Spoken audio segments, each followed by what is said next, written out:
Good morning, good afternoon, and good evening, everybody. Thank you for tuning into another Supatease video. And Transmog enthusiasts, rejoice!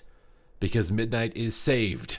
Blizzard has an update with regards to how Transmog is going to be going down for the next expansion, as well as revealing some of the upcoming Transmogs that will be available for December's trading post.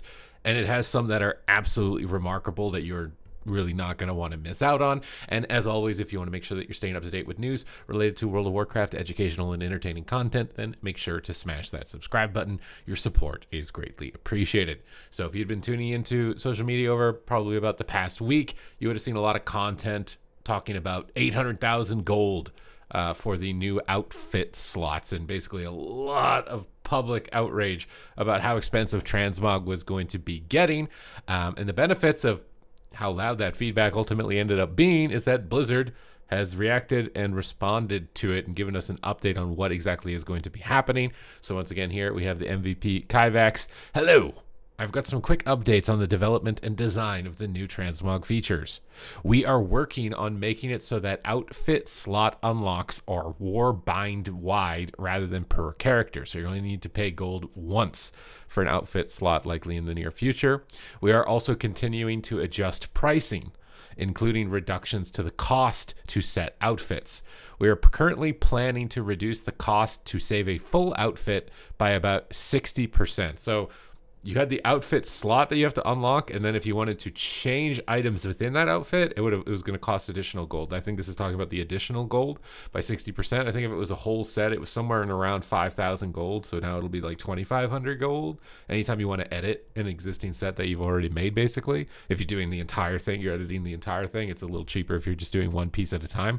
We will significantly reduce the cost to also unlock the slots, and this was the one that was the big, like, what is going on? It was like 800,000 gold. As in the current public beta, the unlock cost of outfit slots will increase depending on how many you already have unlocked. The overall cost to unlock outfit slots will be reduced by about 80%. So I'm not good at math here, but they're also increasing the total number of available outfit slots by 20 to 50. So the 20th slot was 800,000 gold.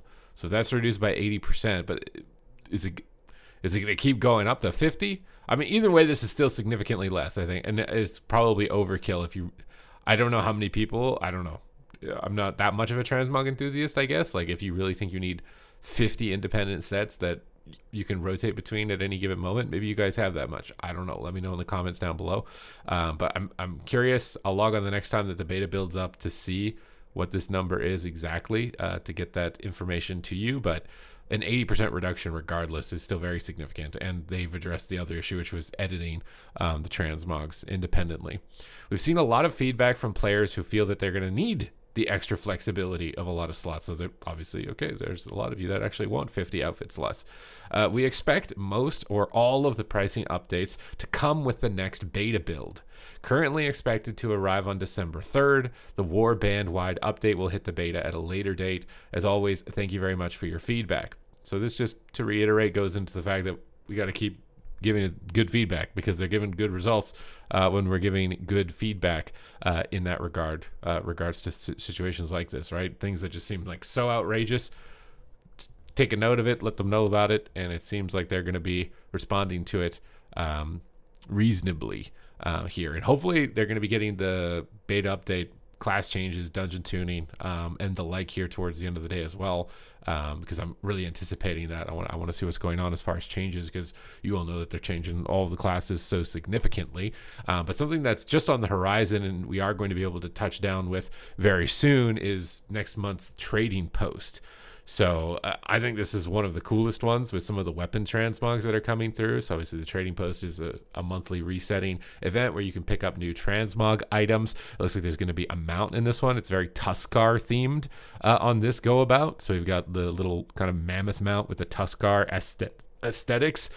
I don't think this means that we're going to be getting Tuskar as a playable race, unfortunately, but I do like the Tuskar theme. So if you can't be a Tuskar playable race, at least you can make your Blood Elf look like they're a Tuskar, and you get this cute little mini seal pet as well in this. So pretty cool little mount combination with the Transmog set. Definitely something I'm going to be picking up. They are bringing back the Sky Witch's attire and the Soaring Sky Fox as well, although possibly in a different color palette for this month's update. And here are the weapons. And I kind of want to skip to the one that like really speaks to me. Like, we've all seen Frostmourne, right? And we all know Frostmourne is like the most legendary sword in basically all of Azeroth.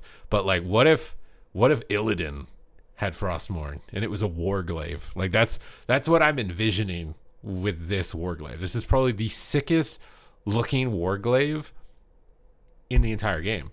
Like, how are you beating this? Somebody tell me, like, how are you beating this, bro? It's literally like a Frostworm Warglaive. I love that crossover. This I'm picking this up. And I don't even really play a Demon Hunter that much.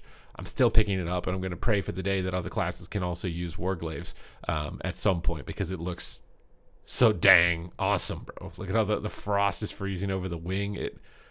You're not beating that, bro. You can also get a great axe, and it is quite a great axe, kind of that crystal focus, and you can see these frost wolves on it as well. So a little bit more of like an orcish style of weapon, jagged little wooden point at the end of it here. And then we've got one-handed weapons as well. We got the frozen dirk of the Ice Queen.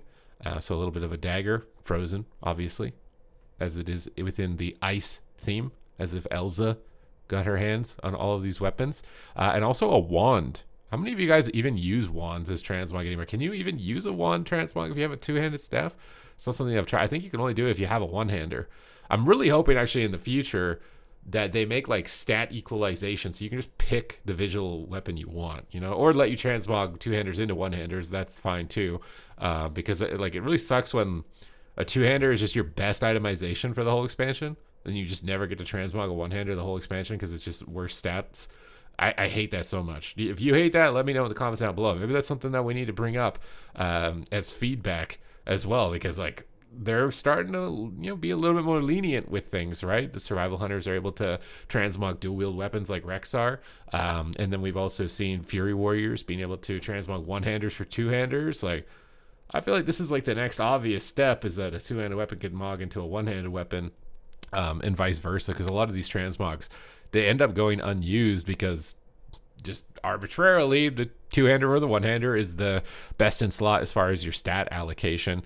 And then you're just kind of stuck with it, and something that's just been always kind of frustrating and a little bit annoying to me. But you're going to be able to pick up all of these items. I will have these posts linked in the description down below as well, if there's anything in particular that you're looking to go after and you want to see how many trader tenders you're going to need exactly. And if you're interested in trader tenders, I'm actually doing a giveaway of the Midnight Epic Edition over on my X account that you can enter for free, and I'll have the link to it in the description down there as well, which I do believe comes with some traders tenders. So if you're running a little bit short and you do that giveaway and you win it, might be able to pick up a few of these transmogs that you'd otherwise be missing out on. And you can get a scarab mount, apparently. That's kind of the capstone, the bonus reward. Little glitter ice frozen scarab, the jeweled sapphire scarab to cap everything off. So it looks like a very exciting month as far as transmog. I'm very happy with their responsiveness to a lot of the feedback. And I think that for a lot of the players who tune into my videos, you guys probably care a lot about like the gameplay and your class balance and things like that. And I do think that that's something they are going to be focusing in on. We'll have to wait and see what the actual update is for today, but it seems like they've got like the housing, get that on board. UI, got to get that on board and get that going as well. And I'm sure that the class tuning will keep chugging along as it is and has.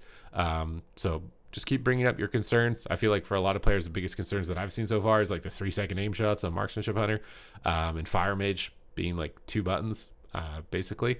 The goal was simplification, but like, how simple are we really going, right? How simple are we really going, right? Those seem to be some very serious concerns. But aside from that, this is just a quick little update, a fun one, and just to let you guys know that it seems like they're on it. Okay, they're on it. They're not just ignoring, as maybe perhaps in the past that they had, right? I think about like the Shadowlands explosion when everyone was giving resoundingly loud feedback, and it felt like we were just kind of like being silenced and nothing was being listened to. But I think that they're still continuing on with the responsiveness from those lessons learned in the past, and this is looking like it's going in a pretty good direction for now. And we're still in the early beta phases, so I'm excited to see how the rest of this is going to unravel and unpack. So thank you guys very much for watching, and I will see you in the next one.